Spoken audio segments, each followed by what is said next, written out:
ये जो कहानी मैं आज आपको सुनाने जा रहा हूँ, ये कहानी हमें दिल्ली के रहने वाले विनीत भाई ने हमारे साथ शेयर की है। ये कहानी उन्होंने किसी से सुनी थी। हाँ, तो मेरी डेंजर स्टोरी लॉयल फैमिली। आप सब कैसे हो? मैं आशा करता हूँ कि आप सब अच्छे ही होंगे। मैं आज फिर हमेशा की तरह आपके लिए लाया हूँ डर, रहस्य और सिहरन से भरी एक सच्ची कहानी। क्या भूत प्रेत वाकई होते हैं? क्या इस दुनिया में कुछ ऐसी अनदेखी शक्तियां हैं जो हमारी समझ से परे हैं? आप देखेंगे एक खौफनाक और रहस्यमयी घटना जो फरीदाबाद से नोएडा के एक पुराने किले में 4 दोस्तों के साथ घटी थी। 4 दोस्त, राज, विशाल, मुकेश और सुरेश, जो एक एडवेंचर ट्रिप पर निकले थे। लेकिन उन्हें नहीं पता था कि ये यात्रा उनकी जिंदगी का सबसे डरावना अनुभव बनने वाली है। वो किला जो ऊंची पहाड़ी पर बसा था, दिन में एक ऐतिहासिक धरोहर लगता है, लेकिन रात होते ही यहाँ की हवाओं में एक अजीब सी दहशत पसर जाती है। और फिर जब उन्होंने किले की एक रहस्यमयी दीवार के पास एक अजीब आवाज सुनी, तब जो हुआ वो आपकी रूह को हिला कर रख देगा। क्या वो वाकई किसी प्रेत आत्मा की साया था या महज उनका भ्रम?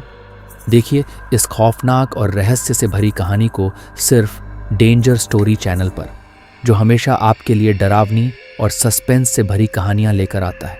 आप सभी का प्यार और सपोर्ट हमारे चैनल को नई ऊंचाइयों तक ले जा रहा है। हमारी खौफनाक कहानियों को पसंद करने के लिए दिल से शुक्रिया। तो तैयार हो जाइए एक और रोंगटे खड़े कर देने वाली कहानी के लिए। डेंजर स्टोरी, जहां डर, सस्पेंस और रहस्य हर कोने में आपका इंतजार कर रहे हैं। कहानी शुरू करने से पहले मैं आपको एक ज़रूरी बात बता देना चाहता हूँ। अगर आपकी ज़िंदगी में भी कभी कोई ऐसी घटना घटी है जिसने आपको ये सोचने पर मजबूर कर दिया हो कि क्या वाकई इस दुनिया में अदृश्य ताकतें मौजूद हैं, तो ये कहानी आपकी रूह को हिला सकती है। हमारी दुनिया में कई रहस्य ऐसे हैं जिनका आज तक कोई वैज्ञानिक जवाब नहीं मिला, और आज की ये कहानी भी एक ऐसी ही अनसुलझी घटना पर आधारित है जो 4 दोस्तों के साथ फरीदाबाद से नोएडा के एक रहस्यमयी किले में घटी थी। तो कहानी शुरू करने से पहले अगर आपके साथ भी कभी कोई डरावना या रहस्यमयी अनुभव हुआ है तो हमें ज़रूर बताएं।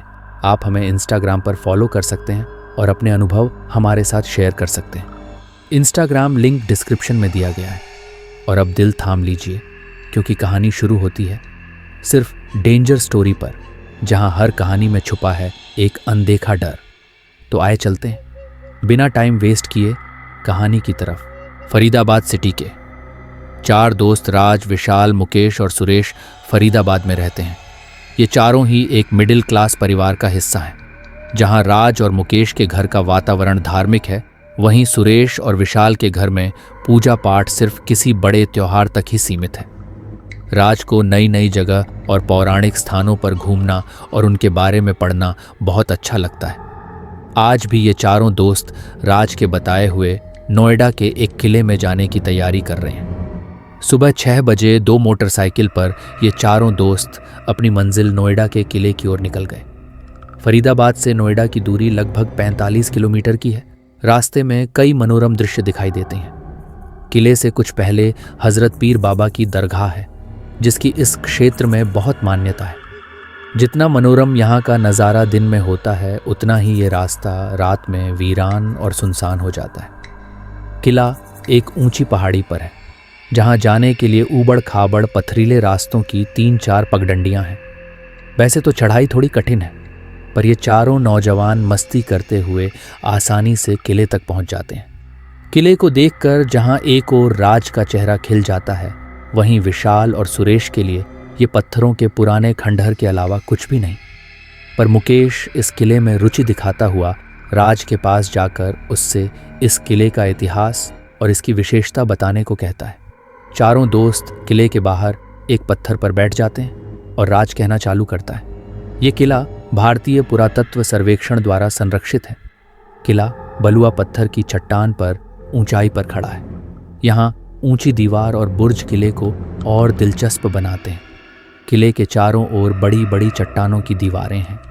इन दीवारों के 9 द्वार व 13 बुर्ज हैं। राज एक साइन बोर्ड की ओर इशारा करके कहता है, किला पुरातात्विक विभाग के सर्वेक्षण का हिस्सा है, इसे क्षति पहुंचाना या इसके वास्तविक स्वरूप से छेड़छाड़ करना दंडनीय अपराध है, ऐसा इस बोर्ड पर लिखा है।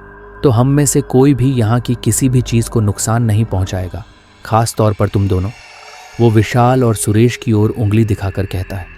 दोनों ही अपनी गर्दन हिलाकर राज को अपनी ओर से निश्चिंत करते हैं। सुरेश और विशाल किले को अब तक 2 बार पूरा घूम चुके हैं, पर राज और मुकेश अभी केवल आधा किला ही देख पाए हैं। वो बहुत बारीकी से इस किले के भव्य इतिहास को समझते हुए इसे करीब से जानने की कोशिश कर रहे हैं। पर अब तक सुरेश और विशाल को भूख लगने लगती है और वो दोनों राज और मुकेश से बहुत परेशान होकर बार बार उन्हें नीचे चलने को कह रहे हैं। पर राज और मुकेश को तो मानो भूख और प्यास थी ही नहीं। वो सिर्फ किले को नज़दीक से जानने के लिए उत्सुक हैं। दोपहर अपने अंतिम पड़ाव पर है और शाम अपनी छटा बिखेरने को आतुर हो रही है। सुरेश और विशाल का सब्र अब जवाब दे चुका है और वो राज से कहकर नीचे उतरने लगते हैं। राज ने भी सूरज को ढलते देखकर मुकेश से कहा कि शाम के 5 बजे बजने वाले हैं, अभी नीचे उतरने में भी कम से कम 1 घंटा लगेगा। चलो हम भी नीचे की ओर चलना चालू करते हैं, जिससे रात होने के पहले नीचे दरगाह तक पहुंच सकें। राज नीचे आकर देखता है कि विशाल और सुरेश दरगाह के सामने चाय नाश्ते की दुकान पर चाय की चुस्की ले रही हैं। मुकेश ने भी दुकान पर आकर अपने और राज के लिए 2 चाय ऑर्डर कर दी और सुरेश और विशाल के पास जाकर बैठ जाता है। चारों इधर उधर की बातें करते हुए चाय की चुस्की का लुत्फ उठा रहे हैं। विशाल के पेट में चूहे कूद रहे हैं, पर यहाँ खाने के लिए कोई व्यवस्था न देखकर उसने और सुरेश ने फरीदाबाद से 20 किलोमीटर पहले पड़ने वाले एक ढाबे पर खाना खाने का प्लान बनाया। चारों दोस्त यहाँ से निकलने के पहले दरगाह पर हाजिरी देते हैं। दरगाह से फरीदाबाद की ओर निकलते निकलते अब दिन पूरी तरह ढल चुका है। रात का अंधेरा किसी भी वक्त अपने चरम पर पहुंचने वाला है। कहने को तो अभी सिर्फ शाम के 7 बजे हैं, पर पहाड़ी और जंगल में अंधेरा जल्दी घिर आता है। आज अमावस्या की काली अंधेरी रात है और ये चारों दोस्त अपनी वर्तमान रिहाइश फरीदाबाद की ओर अपनी मोटरसाइकिल से सफ़र कर रहे हैं। करीब आधे घंटे चलने के बाद सुरेश की गाड़ी 2-3 झटके के साथ बंद हो जाती है। मुकेश और राज अपनी गाड़ी सुरेश के पास लगाकर पूछते हैं, क्या हुआ? सुरेश कहता है, पेट्रोल खत्म हो गया है, शायद जल्दबाजी में डलवाना भूल गया था। राज चिंतित होकर कहता है, ये तो गलत हुआ, अब इस जगह इतनी रात को पेट्रोल कहाँ से मिलेगा? फिर कुछ सोचकर उसने मुकेश से अपनी गाड़ी का पेट्रोल देखने के लिए कहा। मुकेश पेट्रोल टैंक को चेक करते हुए कहता है, मेरी गाड़ी में भी ज़्यादा पेट्रोल नहीं है, पर इतना तो है कि हम किसी सुरक्षित स्थान तक पहुंच सकें।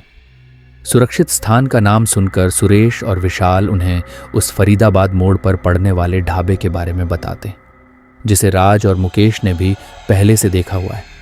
अब चारों अंदाज़ा लगाते हैं कि उनकी वर्तमान स्थिति से वो ढाबा कितनी दूर है। ढाबे की दूरी का अंदाज़ा लगाकर मुकेश अपनी गाड़ी का कुछ पेट्रोल सुरेश की गाड़ी में डाल देता है, जिससे वो चारों ढाबे तक पहुंच सकें। ढाबे पर पहुंचकर कुछ न कुछ व्यवस्था कर लेंगे, ऐसा सोचकर चारों आगे निकलते हैं। पर पेट्रोल को एक गाड़ी से निकालकर दूसरी में डालने के चक्कर में बहुत सा पेट्रोल नीचे गिर जाता है और साथ ही रात भी काफ़ी हो जाती है। पेट्रोल अब दोनों ही गाड़ियों में कम था और उन चारों का ढाबे की दूरी का अंदाज़ा भी गलत साबित हुआ। ढाबे से करीब 2 किलोमीटर दूर ही पहले एक गाड़ी का और फिर दूसरी गाड़ी का पेट्रोल खत्म हो जाता है। वो चारों इस समय अमावस्या की काली रात में सुनसान सड़क पर जंगल के बीच में खड़े हुए थे। उस समय कोई मदद की उम्मीद करना बेकार था। अभी तक एक भी गाड़ी उन्हें नहीं मिली थी और न ही आसपास किसी बस्ती के होने का कोई अंदेशा था। राज शांति को भंग करते हुए बोला, इस समय यहाँ इस वीरान और सुनसान जगह पर खड़े रहने से तो अच्छा है कि हम ढाबे तक गाड़ी को धकेल कर ले चलें। शायद वहाँ हमें कोई मदद मिल जाए। सही कहा, और हो सकता है वहाँ हमारे मोबाइल पर नेटवर्क भी मिल जाए, तब हम किसी तरह मदद की उम्मीद कर पाएंगे। मुकेश ने राज की बात का समर्थन करते हुए कहा। बाकी दोनों दोस्त भी राज की बात का समर्थन करते हुए पैदल ही गाड़ी को धक्का लगाते हुए आगे बढ़ने लगे। रास्ते में उन्हें झींगुर और कई प्रकार के पतंगों की आवाज़ें आ रही थीं, जो इस माहौल को और भी ज़्यादा डरावना बनाने का काम कर रही थी। करीब 40 से 45 मिनट तक चलते चलते ढाबा दिखाई देने लगा। अगले 5 मिनट बाद ही चारों दोस्त ढाबे पर थे। अपनी गाड़ियों को ढाबे के सामने लगाकर सामने पड़ी खाट पर आराम से बैठ गए। तकरीबन 15 मिनट बाद रास्ते की थकान के कुछ कम होने पर विशाल ढाबे के नौकर को आवाज देने लगा, पर ढाबे के अंदर से किसी ने भी उनकी आवाजों का उत्तर नहीं दिया। सुरेश ढाबे की तरफ देखते हुए बोला, लगता है इस समय तक सभी लोग ढाबा बंद करके चले जाते होंगे, पर किसी को तो ढाबे और यहाँ के सामान की सुरक्षा के लिए रखा होगा। विशाल सुरेश की बात को काटते हुए बोला, और वैसे भी इन 30 किलोमीटर के अंदर इस ढाबे के अलावा कुछ भी नहीं है, तो रात में ट्रक वालों के लिए या सवारी गाड़ियों के खाने पीने की व्यवस्था के लिए किसी को तो यहाँ छोड़ा होगा। सुरेश अपनी बात को आगे बढ़ाते हुए कहता है। राज और मुकेश भी अब तक उठकर खड़े हो गए थे। चारों अलग अलग होकर ढाबे के आसपास देखने लगते हैं कि शायद कोई नौकर हो जो शायद सो रहा हो, पर काफ़ी देर तक देखने के बाद भी उन्हें वहाँ कोई नज़र नहीं आता।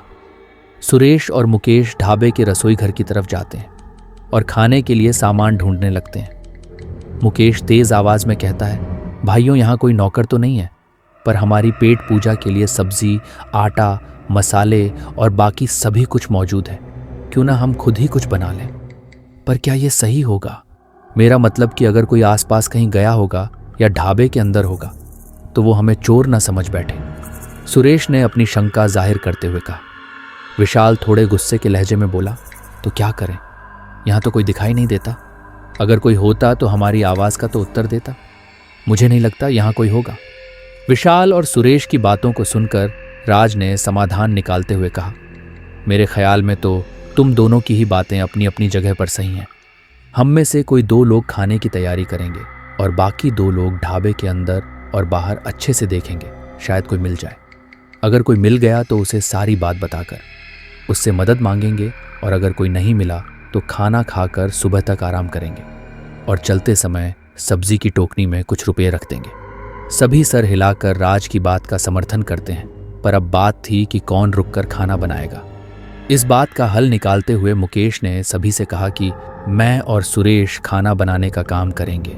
वैसे भी राज और विशाल इस काम में कच्चे हैं, तो तुम दोनों जाकर ढाबे का मुआयना करो और देखो कि कोई हमारी मदद के लिए यहाँ है या सिर्फ हम चारों ही रात भर इस ढाबे की शोभा बढ़ाने वाले हैं। सभी मुकेश की बात पर हंसते हैं और अपने अपने काम में लग जाते हैं।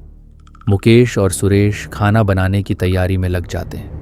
राज और विशाल मोबाइल की टॉर्च चालू कर पहले ढाबे के आसपास देखने के लिए निकल जाते हैं। ढाबा देखने में आम ढाबों की तरह ही है, पर यह दूसरे ढाबों से कहीं अधिक बड़ा और पुराना लगता है। ये तकरीबन 2 एकड़ के हिस्से में फैला हुआ है। सामने की तरफ के भाग में 10 से 12 खाट पड़ी हैं, जो निश्चित ही वाहन चालकों के आराम करने के लिए होंगी। अंदर बरामदे पर 12 से 15 जोड़ी कुर्सी टेबल लगे हुए हैं। ढाबे के वीरान और सुनसान जगह होने पर भी यहाँ किसी जंगली जानवर की आवाज़ तक नहीं है, और न ही ढाबे को देखकर डर महसूस हो रहा है। चारों तरफ अच्छे से देखने के बाद राज और सुरेश ढाबे के अंदर बने कमरों को देखने का फैसला करते हैं। एक एक करके सारे कमरों को बारीकी से देखने के बाद वो एक कमरे के बाहर आकर ठिठक जाते हैं, क्योंकि इस कमरे के अंदर से कुछ उजाला दरवाजे के नीचे से बाहर आता दिख रहा था। दरवाजे से ही अगरबत्ती और कपूर की खुशबू को आसानी से सूंघा जा सकता था। राज और सुरेश दरवाजे को धक्का देकर खोलने की कोशिश करते हैं, पर दरवाज़ा नहीं खुलता। तब सुरेश अपने मोबाइल के टॉर्च की रोशनी दरवाजे पर डालता है। दरवाजे को देखकर दोनों ही आश्चर्य में पड़ जाते हैं। दरवाजे की कुंडी बाहर से लगी हुई है और देखने पर ऐसा लग रहा है जैसे इस दरवाजे को कई सालों से किसी ने नहीं खोला होगा, क्योंकि दरवाजे की कुंडी पर दीमक अपना घर बनाए हुए है। चारों तरफ मकड़ी के जाले इस तरह से लगे हैं मानो उन्हें पता है कि इस जगह से कोई भी उन्हें अलग नहीं करेगा। पूरा दरवाज़ा काले रंग का है और उसका ऊपरी भाग चौखट लाल रंग की है। दरवाजे पर 2 नागों की आकृति बनी हुई है, जिसमें एक नाग का शरीर दरवाजे के एक पलड़े पर है और साथ वाले नाग को घेरते हुए उसका मुंह दरवाजे के दूसरे पलड़े पर है। ऐसे ही दूसरा नाग का भी धड़ दूसरे पलड़े पर और मुंह पहले पलड़े पर है। दरवाजे पर संस्कृत में पीले रंग शायद हल्दी से कुछ लिखा हुआ है। अयम ऐसा विकल्पक समाधि चौखट के ऊपर भी जहां कुंडी लगी है वहां लिखा है अहम शयनम। सुरेश उस दरवाजे को खोलने की कोशिश करता है। राज उसे रोकता है, पर सुरेश की जिद और खुद के जिज्ञासु मन की वजह से राज मान जाता है। अब दोनों ही जिज्ञासा बस अंदर देखने के लिए दरवाज़ा खोलते हैं। अंदर का दृश्य देखकर राज एक हाथ से सुरेश को आगे बढ़ने से रोकता है। कमरे के अंदर सिंदूर और हल्दी से एक अजीब सा चौक बना हुआ है। चौक के चारों ओर कुछ कुछ अंतराल से नींबू रखे हुए हैं। पास ही धूप और अगरबत्ती जल रही है। एक बड़ा दीपक उस चौक के बीचों बीच जल रहा है। देखने से ऐसा लग रहा है कि यह सारा उपक्रम किसी तंत्र क्रिया के प्रयोग के लिए किया गया है। पर इस दरवाजे को देखकर तो ऐसा नहीं लगता कि कोई कई सालों से यहाँ आया होगा, और न ही इस कमरे में कोई दूसरा दरवाज़ा या खिड़की है। कमरे में एक बड़ी लोहे की आदमकद पेटी रखी है जिस पर सिंदूर से ओम का चिन्ह बना हुआ है। पूरे कमरे में बहुत ही ठंडी हवा चल रही है जिससे राज और सुरेश के दांत बजने लगते हैं। पर आश्चर्य ये है कि कहीं कोई खिड़की नहीं है और ये कमरा भी मुख्य दरवाजे से बहुत अंदर है, और वैसे बाहर भी इतनी ठंड नहीं है। राज को कमरे का माहौल सही नहीं लगता। वो सुरेश से कुछ कहता। इससे पहले ही अचानक वहां जल रहा दीपक एकाएक फपक कर बुझ गया और अगरबत्ती की खुशबू की जगह अजीब सी सड़न जैसी गंध पूरे कमरे में फैलने लगी। एक तेज हवा के झोंके ने सिंदूर और हल्दी से बने चौक और पेटी पर बनी ओम की आकृति को मिटा दिया। राज किसी अनहोनी की आशंका से सुरेश का हाथ पकड़कर दरवाजे की तरफ दौड़ लगा देता है। दरवाजे को यथावत लगाने के बाद दोनों बाहर की तरफ, जहां विशाल और मुकेश खाना बना रहे थे, वहां पहुंच जाते हैं। मुकेश इन दोनों को प्रश्नवाचक नजरों से देखते हुए पूछता है, क्या हुआ? तुम दोनों ऐसे हाँफ क्यों रहे हो? कुछ नहीं, हम दौड़ रहे थे, इस वजह से। राज ये कहते हुए सुरेश को चुप रहने का इशारा करता है। कोई मिला या नहीं भाई? विशाल ने रोटी सेकते हुए पूछा। राज ने माहौल को थोड़ा सामान्य करने के लिए शायराना अंदाज में उत्तर दिया, हमें वो मिला जो कमबख्त अब तक किसी को न मिला। पर क्या कहूँ यारों, चाह थी जिसकी वो अब तलक न मिला। सभी राज की शायरी सुनकर हंसने लगते हैं। कुछ देर में खाना बनकर तैयार हो जाता है। चारों खाना खाकर सोने का सोचते हैं, पर मुकेश कहता है कि सभी का एक साथ सोना सही नहीं होगा। हम सभी बारी बारी एक एक करके जाग कर रात में ध्यान रखेंगे कि कोई जंगली जानवर या कुछ और कोई दिक्कत न कर दे। सभी मुकेश की बात मान जाते हैं। सबसे पहले मुकेश ही पहरा देता है, बाकी तीनों सो जाते हैं। तभी कुछ देर के बाद एक काला साया सुरेश की खाट के चारों ओर चक्कर लगा रहा है। उसके तेजी से चक्कर लगाने और बार बार हाथ हिलाने की वजह से चूड़ी और पायल की आवाज भी आ रही है, जिससे लगता है कि यह किसी औरत का साया है। पर तभी वो साया विशाल के बिल्कुल ऊपर आकर मर्दाना आवाज में विशाल से कहता है, तुम सड़ चुके हो, तुम्हारा शरीर सड़ रहा है।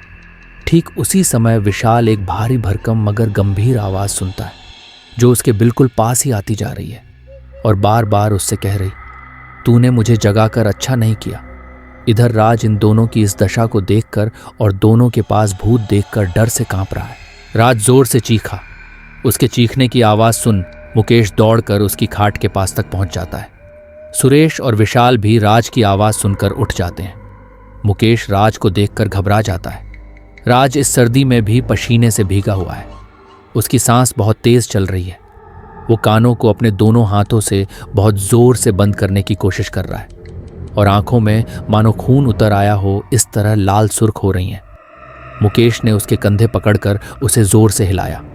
राज चौंक कर उठा और अपने अगल बगल इस तरह से देखने लगा मानो किसी को ढूंढ रहा हो। क्या हुआ, कोई बुरा सपना देखा क्या? मुकेश राज को देखकर बोला।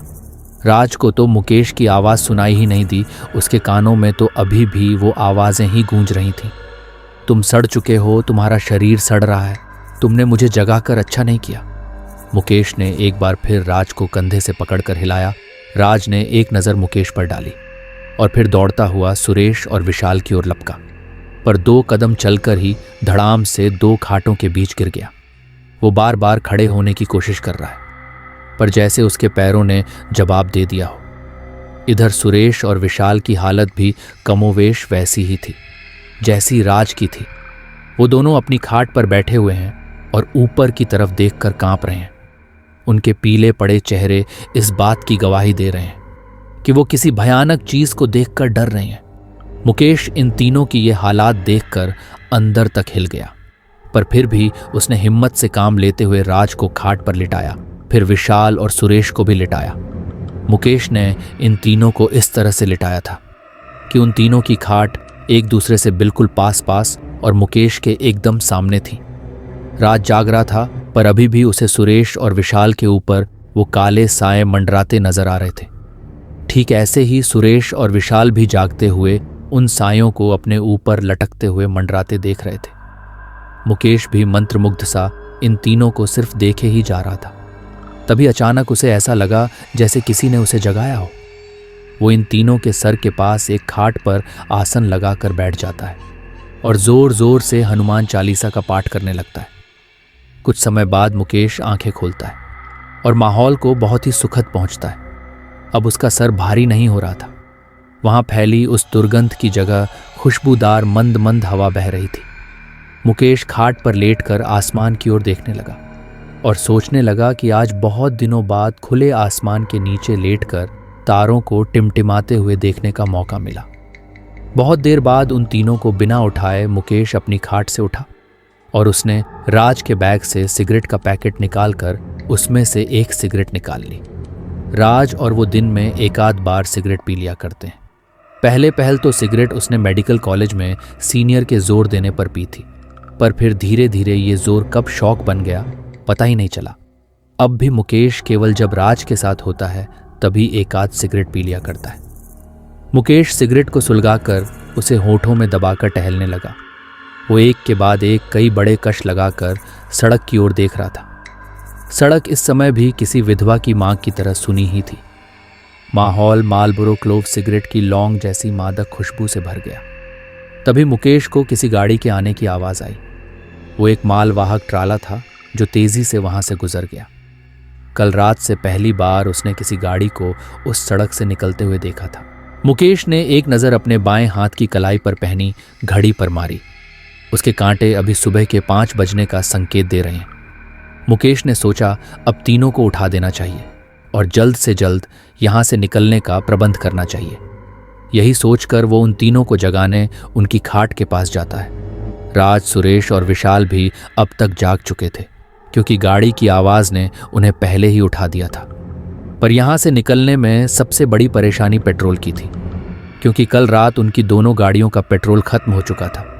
पर यहां और देर रुकना चारों को ही अच्छा नहीं लग रहा था। तब चारों ने रात की तरह ही जब तक पेट्रोल पंप नहीं मिल जाता तब तक गाड़ी को धक्का लगाकर चलने का सोचा और अपने वादे के मुताबिक सब्जी की टोकनी में कुछ रुपये रखकर वो गाड़ी की ओर चल पड़े। गाड़ी को सीधा करते समय सुरेश ने पेट्रोल की आवाज़ सुनी। उसने कौतूहलवश पेट्रोल टैंक को खोलकर देखा तो वो पेट्रोल से भरा हुआ था। उसने प्रश्नवाचक निगाह से मुकेश को देखा तो मुकेश का भी यही हाल था। उसकी गाड़ी का टैंक भी पेट्रोल से भरा हुआ था, पर उनमें से कोई किसी से कुछ नहीं बोला। मुकेश ने इग्निशन में चाबी लगाई और हमेशा की तरह गाड़ी हाफ किक में ही डरर डरर की आवाज़ के साथ चालू हो गई। वो चारों गाड़ी उठाकर वहाँ से निकल गए। अपने रूम पर पहुंचकर सब फ्रेश हुए और अपने अपने काम में लग गए। मुकेश क्योंकि रात भर सो नहीं पाया था तो उसने कुछ नाश्ता करके सोने का सोचा। बाकी सब भी नाश्ता करके अपने आज के निर्धारित काम में लग गए। चारों में एक चीज़ समान थी, अभी तक किसी ने भी रात की किसी घटना के बारे में एक दूसरे से कोई बात नहीं की थी। शाम के करीब 4 बज रहे थे जब मुकेश उठा। उसने उठकर देखा तो रूम पर कोई नहीं था। बाहर जाकर बालकनी में देखा तो वहां राज बैठकर कुछ पढ़ रहा था। उसके एक हाथ में उसकी फेवरेट मालबोरो सुलग रही थी। राज ने मुकेश को देखकर बिना कुछ कहे मालबोरो उसकी ओर बढ़ा दी। मुकेश ने 2-3 कश लेकर सिगरेट वापस की और बाथरूम की तरफ चला गया। रात के लगभग 11 बज रहे हैं। चारों हॉल में बैठकर पढ़ाई कर रही हैं। तभी सुरेश बुक बंद करके सोने चला गया। उसके पीछे पीछे विशाल भी चला गया। राज और मुकेश दिन में सो चुके थे, इस वजह से नींद अभी उनसे दूर थी। तकरीबन 1 घंटे बाद सुरेश आकर फिर से किताब खोलकर बैठ जाता और बुदबुदाते हुए पढ़ने लगता है। धीरे धीरे उसकी आवाज़ तेज होने लगती है, जिसको सुनकर राज और मुकेश चौंक जाते हैं। वो किताब को अपने सामने रखकर जोर जोर से कह रहा था, तुम सड़ चुके हो, तुम्हारा शरीर सड़ रहा है। अचानक सुरेश उठकर खड़ा हो गया और जोर जोर से रोने लगा। उसका रोना बहुत ही भयानक है, मानो बहुत से चमगादड़ एक साथ आवाज कर रहे हों। अब तक राज और मुकेश दोनों ही अपनी जगह से 1 इंच भी नहीं हिले थे। राज, सुरेश के हालात देखकर गहरे सदमे में था, पर फिर भी उसने हिम्मत से काम लिया और सुरेश से पूछा, सुरेश क्या हुआ तुझे भाई? सुरेश उसी भयानक आवाज में रोता रहा। राज की बात का उस पर कोई असर नहीं पड़ा। राज ने एक बार फिर सुरेश से वही प्रश्न फिर से दोहराया। इस बार सुरेश का रुदन बंद हो गया। उसने घूर कर राज की तरफ देखा और खरखराहट से भरी हुई आवाज के साथ बोला, तू देख नहीं रहा है, तुझे मैं सुरेश दिखाई देता हूं। राज उसकी बात सुनकर शांत नहीं हुआ। वो फिर बोला, तुम कौन हो और यहां कैसे आए? राज की बात सुनकर उसने कुछ नहीं कहा, बस राज को घूरता रहा। राज ने फिर पूछा, यहां क्यों आए हो, क्या नाम है तुम्हारा? सुरेश राज की बात का कोई जवाब दिए बिना रूम में चहलकदमी करने लगा। उसके चलने से पायल की आवाज आ रही है, चलते समय हाथ हिलने से चूड़ियों की आवाज भी आ रही है। राज और मुकेश समझ नहीं पा रहे थे ये है कौन है जो चूड़ी और पायल पहने हैं, पर बोलने की आवाज मर्दों जैसी है। पर एक बात तो वो दोनों बहुत अच्छे से समझ गए थे कि सुरेश पर इस समय कोई भूत का कब्जा है। सुरेश काफी देर तक कमरे में टहलता रहा, फिर वो उसी जगह बैठ गया जहां पहले बैठा था। वो एक बार फिर जोर जोर से रोने लगा। इस बार उसकी आवाज बहुत तेज थी। उसके रोने की आवाज सुनकर आसपास के कुत्तों ने भी रोना चालू कर दिया। माहौल बहुत ही भयानक था। ऐसा लग रहा था कि मोहल्ले के सभी लोग या तो मर चुके हैं या बेहोश हैं, क्योंकि इतनी तेज आवाज़ों को सुनकर भी अभी तक न कोई जागा और न ही किसी के घर से कोई आवाज़ आई। कुत्ते अपनी विशेष शक्ति की वजह से भूत की उपस्थिति जान लेते हैं और भौंकने लगते हैं, पर जाने कैसे उस भयानक और चमगादड़ जैसी रोने आवाज़ को सुनकर विशाल की नींद खुल गई और वो हॉल में आ जाता है। यहाँ आने के बाद सबसे पहले उसकी नज़र सुरेश पर गई, जो ज़ोर ज़ोर से रो रहा था। विशाल को उसकी हालत देखकर समझने में देर नहीं लगी कि वो भूत बाधित है। फिर उसकी नज़र राज और मुकेश पर गई। उन दोनों के चेहरे फक पीले पड़े हुए थे, उनके हाथ पैर कांप रहे थे। राज और मुकेश में तो इतनी हिम्मत भी नहीं थी कि वो अपना सर उठाकर विशाल में आ रहे बदलाव को देख सकें। विशाल का चेहरा लाल हो गया। वो अपनी बड़ी बड़ी आंखों को और बड़ा करके सुरेश को देख रहा है। उसके हाथ किसी तांत्रिक के समान मुद्रा भाव में है। आंखों के नीचे काजल जैसी कालक है, होंठ लाल सुर्ख, चेहरा दमदमाया हुआ है। विशाल ने उसके पास टंगे ब्लैक बोर्ड के नीचे पड़ी एक चाक को उठा लिया, फिर राज और मुकेश के चारों ओर एक घेरा बना दिया। अब तक राज और मुकेश अपने आप को संभाल चुके थे। वो विशाल को आश्चर्य से देख रहे हैं, पर कोई कुछ बोला नहीं, क्योंकि विशाल का डील डोल और हाव भाव बहुत ही अजीब लग रहा है। विशाल घेरा बनाकर वहां से उछला और एक ही छलांग में न सिर्फ सुरेश के पास पहुंच गया, बल्कि सुरेश कुछ समझ पाता उसके पहले ही उसने सुरेश के चारों ओर भी एक घेरा बना दिया। फिर बोला, देख शैतान देख, मैंने तुझे अब अपनी तांत्रिक शक्ति से कैद कर लिया है। अब तू या तो इस लड़के को छोड़ दे या मैं तुझे हमेशा के लिए काले तिलिस्म में कैद कर दूं। तू बता, तुझे क्या मंजूर है? सुरेश सहमा हुआ। उस घेरे में कैद है। अपनी वास्तविक परिस्थिति को देखकर उसी चमगादड़ जैसी आवाज में बोला, तू मुझे कुछ देर तक बांधकर जरूर रख सकता है, पर तू मेरा कुछ भी बिगाड़ नहीं सकता।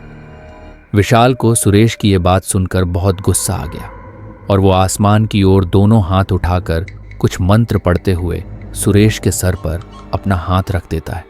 धीरे धीरे मंत्रों की आवाज तेज होने लगती है। इसके साथ साथ सुरेश की छटपटाहट भी बढ़ जाती है।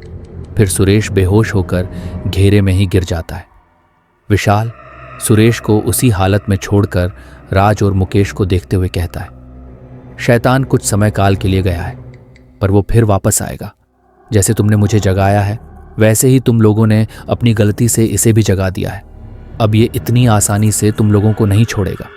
राज और मुकेश सुरेश को और विशाल को देख रहे हैं, पर समझ नहीं पा रहे हैं कि सुरेश के अंदर का शैतान कौन था और विशाल के अंदर जो शक्ति है वो उनके लिए सही है या नहीं। राज थोड़ी हिम्मत करके विशाल से पूछता है, मुझे नहीं पता कि आप कौन हैं, पर इतना ज़रूर कह सकता हूं कि आप जो भी हैं, सिर्फ आप ही हमें इस मुसीबत से बाहर निकाल सकते हैं। इस समय आपके अलावा कोई और नहीं समझ में आता जो हमें बचा सके। कृपया करके हमारी मदद कीजिए।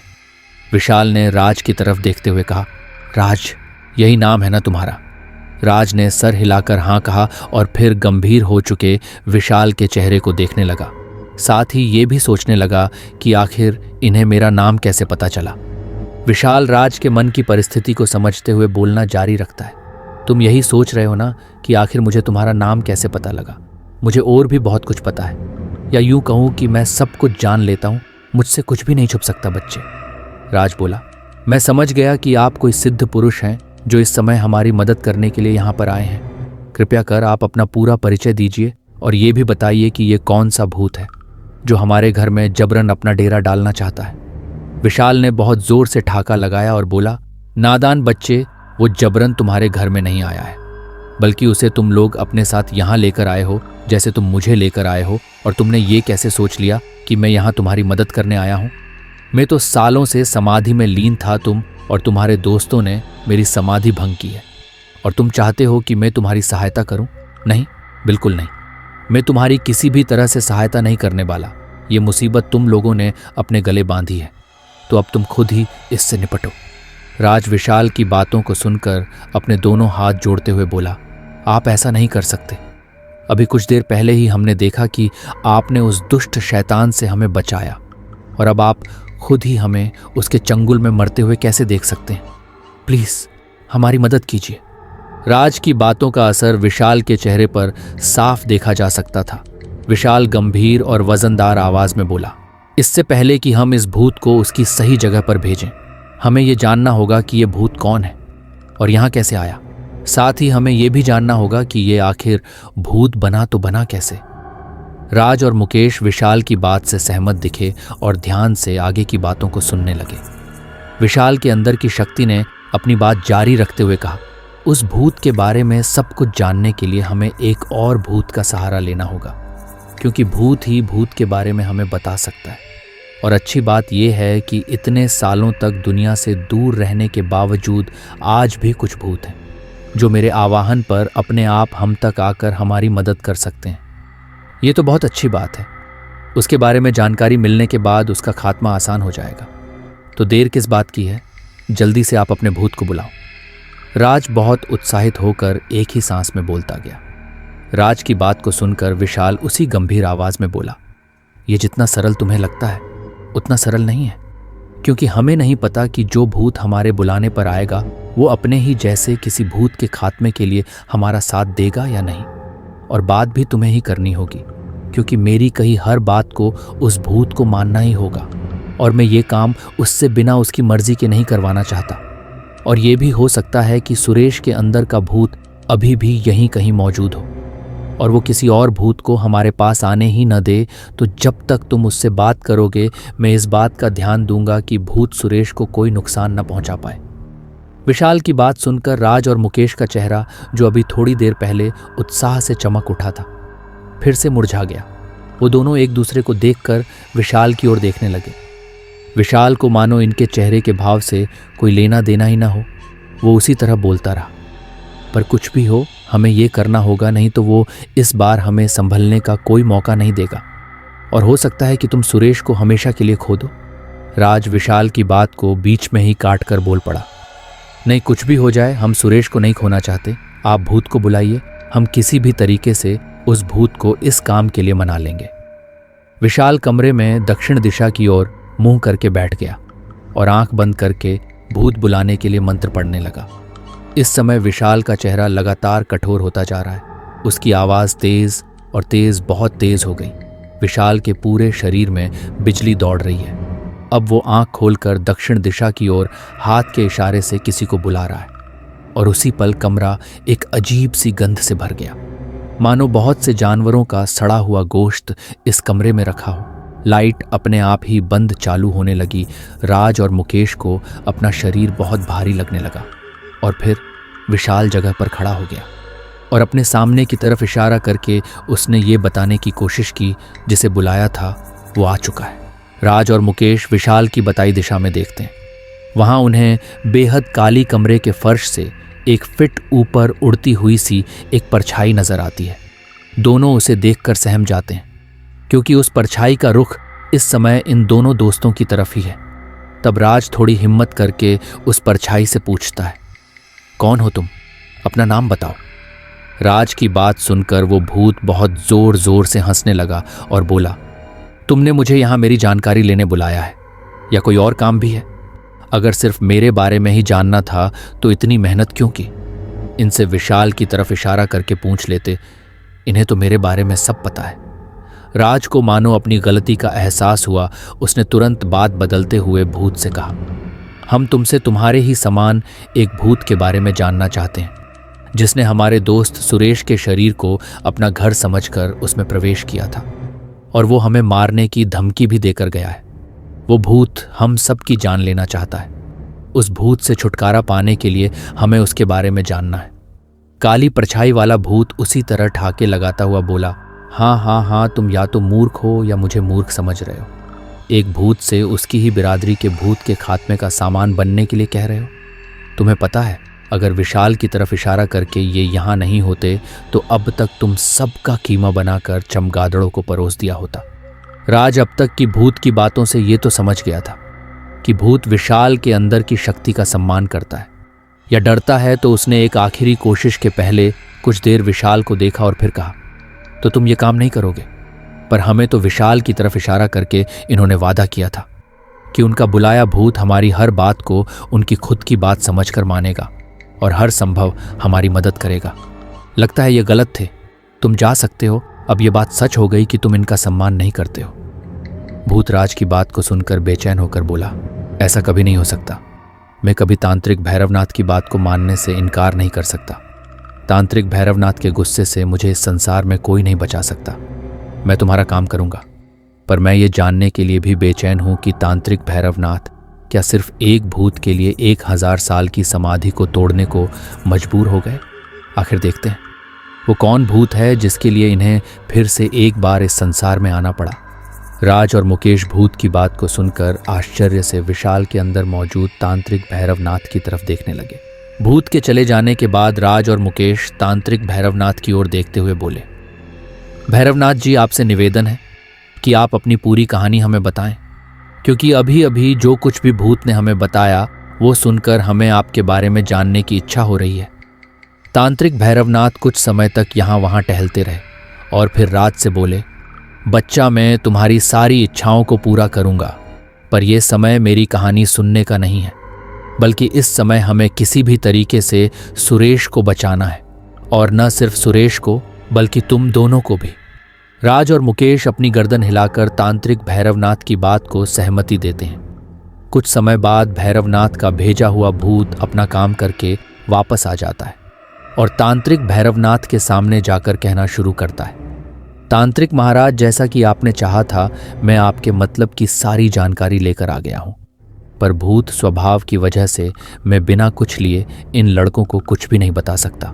तांत्रिक भैरवनाथ राज और मुकेश की ओर प्रश्नवाचक नजरों से देखते हैं। भूत, भैरवनाथ जी, एक तो आपके कहने से मैं अपनी ही बिरादरी के खिलाफ गया। मैंने वो काम किया जो मुझे नहीं करना चाहिए था। इस काम से मेरी ही बिरादरी के भूत मुझे अपने से दूर कर देंगे और हो सकता है कि वो मुझे किसी मीनार या गुफा में कैद कर दें। मेरी तो आज़ादी ही खत्म हो जाएगी। आप मेरा मेहनताना निश्चित कर दो, उसके बाद ही मैं जानकारी दे पाऊंगा। राज, तुम्हें परेशान होने की ज़रूरत नहीं है। तुम्हारे लिए जो हमने सोच कर रखा है, उसके बाद तुम्हें न तो तुम्हारी बिरादरी और न ही किसी और बात की फिक्र होगी। तुम पूरे रूप से आज़ाद हो जाओगे, अभी जैसे हो। अगर तुम इसे आज़ादी कहते हो तो सुनो, इसे आज़ादी नहीं कहते। और अगर तुम अभी आज़ाद हो तो तांत्रिक भैरवनाथ के बुलाने से कैसे आ गए? कोई ना कोई बंधन तो है जो अभी भी तुम्हें बांधे हुए है। पर अब और नहीं, तुम हमारा साथ दो, हम तुम्हें आज़ाद करने के लिए अपनी सारी ताकत लगा देंगे, और उस आज़ादी का मतलब तुम्हारी मुक्ति होगा इस भूत योनि से हमेशा हमेशा के लिए। कहो, तुम्हें मंजूर है या नहीं? भूतराज की बातों को सुनकर समझ नहीं पा रहा है कि क्या कहे। कभी वो राज को तो कभी तांत्रिक भैरवनाथ को देख रहा, क्योंकि वो ये बात बहुत अच्छे से जानता है कि उसकी मुक्ति केवल एक ही व्यक्ति कर सकता है, और वो है तांत्रिक भैरवनाथ। उनकी मर्जी के बिना इस संसार में कोई और दूसरा नहीं है जो उसे मुक्त कर पाए, इसलिए वो यही बात उनके मुख से सुनना चाहता है। पर वो उनके डर की वजह से सीधे उनसे कुछ कह नहीं सकता, सिर्फ देख रहा है। तांत्रिक भैरवनाथ भी राज की बात का समर्थन करते हुए भूत से कहते हैं, तुम्हें किसी से डरने या परेशान होने की ज़रूरत नहीं है जब तक मैं यहाँ हूँ, और राज ने जो कुछ भी कहा है वो एकदम सच है। मैं खुद तुम्हें मुक्ति दिलाऊंगा। और इसके बाद कभी भी तुम्हें किसी के लिए कुछ भी करने की जरूरत नहीं होगी, क्योंकि मैं खुद तुम्हें भूत योनि से मुक्त करवाऊंगा। तांत्रिक भैरवनाथ और राज की बातों को सुनकर भूत खुश हो गया और अब वो निश्चिंत होकर सुरेश के साथ आए भूत के बारे में जानकारी देने लगा। उसने कहा, जो भूत आपके दोस्त के साथ यहाँ तक आया उसका नाम अंगारा है। वो एक किन्नर था। उसकी मृत्यु नोएडा के किले की एक भूल भुलैया में हुई, जहाँ इसे धोखे से मार दिया गया और इसका शरीर किले के पास के तालाब में फेंक दिया। अपनी अकाल मृत्यु और अधूरी इच्छाओं की वजह से अंगारा एक भूत बन गया और किले की भूल भुलैया के दरवाजे के अंदर इस प्रतीक्षा के साथ रहने लगा कि कभी कोई जब इस भूल भुलैया के अंदर आएगा तब वो उसके शरीर का उपयोग करके अपनी इच्छाओं की पूर्ति करेगा। उस दिन जब तुम लोग नोएडा के किले में घूमने गए थे, उस दिन अमावस्या थी और उसी दिन अंगारा की मौत हुई थी। तुम्हारे दोस्त सुरेश ने सालों से बंद भूल भुलैया के रास्ते को जबरन खोल दिया और उसमें घूमने अंदर चला गया। वहीं से 200 सालों से अपने लिए शरीर की तलाश में बैठा अंगारा इसके साथ आ गया और तुम सबको परेशान करने लगा। अभी भी वो इस घर के ऊपर ही बैठा हुआ है और सही समय की तलाश में है। सुरेश, जो अब तक बेहोश था, वो उठकर बैठ गया और अपने पास ही मौजूद भूत की काली परछाई को देखकर डर से कांपने लगा। उसे देखकर मुकेश उठकर सुरेश के पास आया और उसे शांत रहने के लिए इशारा करके उसके पास ही बैठ गया।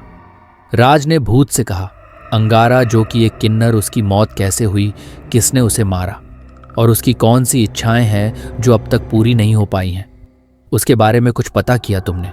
भूत ने राज से कहा, आज से लगभग 200 साल पहले नोएडा किले पर एक हिंदू राजा का शासन हुआ करता था। वो अपनी रानियों और महल की महिलाओं की सुरक्षा के लिए अधिकतर हिंदू राजाओं की तरह ही किन्नर को नियुक्त किया करता था। अंगारा उन सभी किन्नरों का सरदार था। ये जवान और खूबसूरत होने के साथ साथ अक्लमंद और ताकतवर भी था। राजा अंगारा की वजह से अपनी रानियों की सुरक्षा से पूरी तरह संतुष्ट था। अंगारा को देखकर कोई भी नहीं कह सकता था कि वो एक किन्नर है। उसकी खूबसूरती और शरीर की बनावट की वजह से वो राजा के सिपाहियों, दरबारियों और कुछ मंत्रियों की भी पहली पसंद था। हर कोई जो उसे देख लेता था उसे पाने की कामना करने लगता था। इनमें से एक था राजा का इकलौता लड़का युवराज दक्ष। राजकुमार अंगारा के रूप का दीवाना था और अंगारा भी दिल ही दिल राजकुमार को पसंद करता था। दोनों को कई बार राजा के मंत्रियों और सिपाहियों ने प्रेम मिलाप करते हुए देखा था और इनमें से ही कई लोगों ने राजा को इस बारे में बताना भी चाहा, पर राजा अंगारा पर अटूट विश्वास किया करता था, जिस वजह से उसने कभी भी इन बातों पर ध्यान नहीं दिया, क्योंकि वो जानता था कि उसके साथ के कई लोग मन ही मन अंगारा से जलते थे। एक दिन राजा महल की सैर कर रहा था, तब उसे राजकुमार और अंगारा भूल भुलैया में जाते दिखाई दिए। वो तुरंत ही 8-10 अपने विश्वसनीय सैनिकों के साथ भूल भुलैया की तरफ गया। तब उसने वहां राजकुमार और अंगारा को आपत्तिजनक हालात में पाया। उस समय राजा के इशारे पर उसके एक सैनिक ने अंगारा को पीछे से चाकू मार दिया और हत्या कर दी। राजकुमार को इस मामले में शांत रहने को कहा गया। उसी समय अंगारा के शरीर को महल के अंदर बने तालाब में फेंक दिया गया। अंगारा ने मरते समय राजा से कहा था कि उसकी वासना तृप्त हुए बिना उसकी मौत हो रही है तो वो अतृप्त है। वो जब तक तृप्त नहीं हो जाता तब तक यहीं रहेगा और राजा या राजा की आने वाली संतानों को तृप्त नहीं होने देगा। और जिस उम्र में उसकी मृत्यु हुई है उसी उम्र से अधिक उसके वंश का कोई भी व्यक्ति जीवित नहीं रहेगा। भूत की बात को सुनकर तांत्रिक भैरवनाथ, राज, मुकेश और सुरेश एक दूसरे को देखते रह जाते हैं और राज तांत्रिक भैरवनाथ से कहता है कि भैरवनाथ जी, अब हम किस तरह से इसे यहाँ से दूर करेंगे? ये एक किन्नर है, वो भी काम वासना का भूखा, उसके लिए सुरेश एक सही शिकार है। तांत्रिक भैरवनाथ राज की बात को सुनकर चिंतित हो गए और फिर कहा, बात तो सही है राज, पर तुम्हें परेशान होने की ज़रूरत नहीं है। हर समस्या का कुछ न कुछ तो समाधान ज़रूर होता है। मुझे कुछ समय अकेला रहना पड़ेगा, पर उसके पहले मुझे ये शरीर मतलब विशाल के शरीर का त्याग करना होगा, क्योंकि मानव शरीर की कुछ पाबंदियां होती हैं और मैं ये भी नहीं चाहता कि जो भी मैं करूं उसका असर इस पर हो। तांत्रिक भैरवनाथ उसी कमरे में पूर्व की ओर मुँह करके ध्यान में बैठ गए और कुछ ही देर बाद विशाल का शरीर झटके खाने लगा धीरे धीरे विशाल के शरीर से एक सफ़ेद प्रकाश निकलने लगा। उस प्रकाश के निकलते ही विशाल बेसुध होकर वहीं गिर गया और वो सफ़ेद प्रकाश विशाल से अलग होकर अब एक आकृति में आने लगा। सभी ने देखा कि वो प्रकाश एक पुरुष के आकार में आ रहा है, जो 6 फुट ज़्यादा लंबा है। सर के ऊपर कुछ जटाएं बंधी हुई हैं और कंधे तक लटक रही हैं। पूरे शरीर पर भस्म लगी है, माथे पर त्रिपुंड बना हुआ है। शरीर पर वस्त्र के नाम पर केवल एक अंगिया है। पैरों और हाथों में अष्टधातु के कड़े हैं। गले में रुद्रांश की कई मालाएं हैं जो काफ़ी बड़ी हैं, कई तो पेट तक आ रही हैं। दाढ़ी लंबी है और छाती तक लटक रही है, पर चेहरे पर एक अलग ही चमक है। तांत्रिक भैरवनाथ के अघोरी रूप को देखकर चारों दोस्त और वहां उपस्थित भूत भी कुछ समय के लिए जैसे बुत बन गए। न तो कुछ कहते और सारे बन में पड़ गए हैं और न ही पलक झपकते, क्योंकि उनके मुख के तेज और शांति ने जैसे सभी को मंत्रमुग्ध कर दिया है। तांत्रिक भैरवनाथ अपने वास्तविक रूप में सभी के सामने है और सबको अपनी ओर इस तरह देखकर वो एक हाथ आसमान में उठाकर चुटकी बजाते हैं। भैरवनाथ जी के चुटकी बजाते ही सभी की टकटकी टूट जाती है और वो सभी एक दूसरे को देखने लगते हैं। राज और बाकी सभी भी भैरवनाथ जी को दंडवत प्रणाम करते हैं और प्रश्न वाचक नज़रों से भैरवनाथ जी की तरफ देख रहे हैं। इतने में राज ने कहा, आपको तांत्रिक कहूँ या अघोरी महाराज या कुछ और, ये तो पता नहीं, पर आपको देखकर ये ज़रूर समझ गया हूँ कि आप जो भी हों, आप एक सिद्ध पुरुष हैं और आप अपनी 1000 साल की समाधि को तोड़कर सिर्फ हमारे लिए यहाँ हैं। विशाल जो कि अब होश में आ चुका है और वो ये सब घटनाक्रम समझने की कोशिश कर रहा है, पर वो किसी से कुछ कह नहीं रहा, क्योंकि वो जानता है कि आज नहीं तो कल उसे सब पता लग जाएगा। पर वो इतना तो समझ ही चुका है कि कुछ ना कुछ तो हुआ है और जो भी कुछ हुआ है वो उनके नोएडा वाले ट्रिप से संबंधित है। तांत्रिक भैरवनाथ राज की बातों को सुनकर हंसते हुए बोले, बेटा मुझे इतना सम्मान देने की ज़रूरत नहीं है, मैं तो एक छोटा सा महाकाल का दास हूँ। अगर सम्मान करना ही है और किसी के सामने दंडवत होना है तो अघोरी के अघोरी, भूतों के भूत भूतनाथ भगवान महाकाल के सामने हो, क्योंकि शायद ये उनकी ही इच्छा थी जिससे विशाल ने मेरी समाधि को भंग किया और गुस्से में उसे सबक सिखाने के मकसद से मैं उसके साथ यहाँ तक आया, नहीं तो मैं ये सब कैसे जान पाता। राजतांत्रिक भैरवनाथ से बोला, महाराजा आपसे निवेदन है कि आप अपने बारे में हमें सब कुछ बताने की कृपा करें, क्योंकि अब हम सब आपके बारे में जाने बिना नहीं रह सकते। कृपया कर इस बार मना मत करना। तांत्रिक भैरवनाथ हंसते हुए सभी की तरफ देख रहे हैं और उनके चेहरे के भाव से साफ दिख रहा है कि इस समय वो बहुत ही खुश हैं। भैरवनाथ जी आसन पर बैठते हुए बोले, राज वैसे ये सही समय नहीं है, क्योंकि अंगारा इस समय हमारे कमरे के ऊपर ही बैठा हुआ है, पर फिर भी क्योंकि तुम सब बार बार मुझसे ये जानना चाहते हो इसलिए मैं कहता हूं, पर उसके पहले मुझे इस कमरे को चारों तरफ से सुरक्षित करना होगा। इतना कहकर तांत्रिक भैरवनाथ उठकर कमरे को सुरक्षित करने के लिए उठे, पर इतने में ही उन्हें फिर से सुरेश के चेहरे पर कुछ नजर आया और वो राज, मुकेश और विशाल को इशारा करके सुरेश से दूर रहने के लिए कहते हैं। सुरेश, जो कि अब से कुछ देर पहले तक भैरवनाथ जी के सुरक्षा घेरे में था, वो सभी की बातों को सुनने और वहां मौजूद भूत से डरकर सुरक्षा घेरे से बाहर आ गया है। सुरेश की आंखें लाल हैं और वो जमीन को दोनों नाखूनों से कुरेद रहा है। तांत्रिक भैरवनाथ को देखकर वो जोर जोर से हंसता हुआ बोला, ऐ तांत्रिक, तुझे क्या लगा तू मुझे इतनी आसानी से यहाँ से निकाल देगा? अरे तेरे जैसे कई तांत्रिक पंडित और मौलाना मिलकर भी मेरा कुछ नहीं बिगाड़ सकते। फिर तो तू अकेला है, वो भी आत्मा के रूप में। तेरे जैसे लोग शरीर के साथ मेरा कुछ नहीं कर सकते, फिर तू क्या कर लेगा? इतना कहकर भूत अंगारा ने अपना सर जोर से दीवार पर मार दिया, जिससे सिर से खून निकलने लगा। अब तो उसका चेहरा और भी भयानक लगने लगा, सर से टपकता जो खून होंठ तक आ रहा है। उसे वो बहुत ही स्वाद से जीभ निकाल के चाटता जा रहा है और बहुत ही भद्दी हंसी हंस रहा है।